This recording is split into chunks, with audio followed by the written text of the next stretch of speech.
Hi,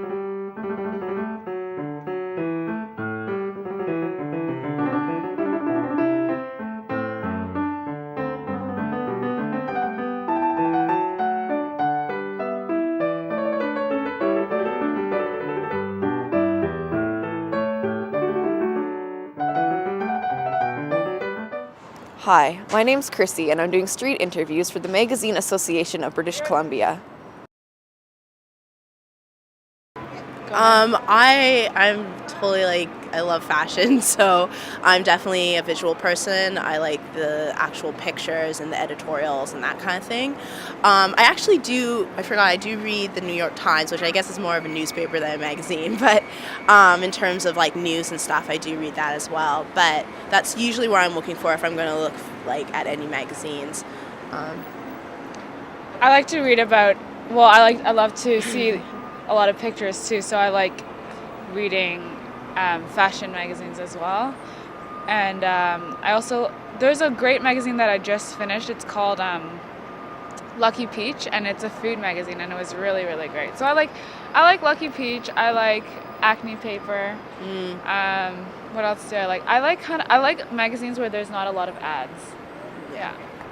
All kinds. A lot of sports magazines I read, literature, news magazines. Okay, and what about you? I like celebrity sort of pop magazine. Soccer. Mostly fashion, photography. That's about it. A lot of interior design magazines, actually. Generally, I'm embarrassed to admit, I read women's fashion magazines, like Glamour.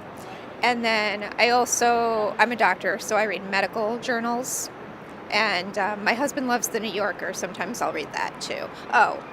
Slate, The Atlantic, those are some of my other favorites. I typically like fitness magazines in general. What kind of content? Do you like it if it's varied, health and fitness, lifestyle, or specifically fitness orientated?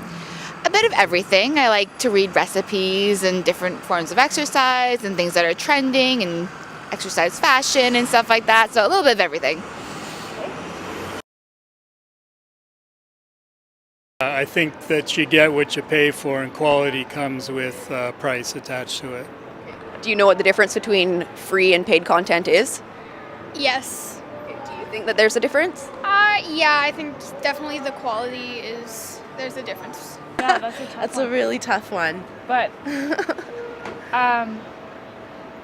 I think there's yes and no, I think. Yeah, I definitely think yes and no. Because I think for free content, let's say there's advertisements, the advertisements might have an influence on what the content of the paper is. Yeah, totally. Where if you're buying it, then you're actually putting into it directly, and so it's kind of more of a direct funnel of the money. So obviously they're like, okay, well, viewers or readers like this, so this is the kind of stuff we're going to be able to put out. Yeah. I don't know, pros and cons to both. Yeah, so. and I think like Jada said, I think that people are just when they're producing a magazine, I think oftentimes they just want, if they're focused on producing a quality magazine, regardless of if they're being paid or not, I think then they're then they would overlook how their content is influenced, and they'll just shape it and make it and produce it the way they visualize or they envision it to be. Absolutely. Writers should be paid. Absolutely. Yes, they're basically writing for a living, so that they should get. Definitely. Absolutely. Yes. I totally do, but I think in this time, in this world, with the economy the way it is right now, it's really hard to realistically be a writer and get paid for your content.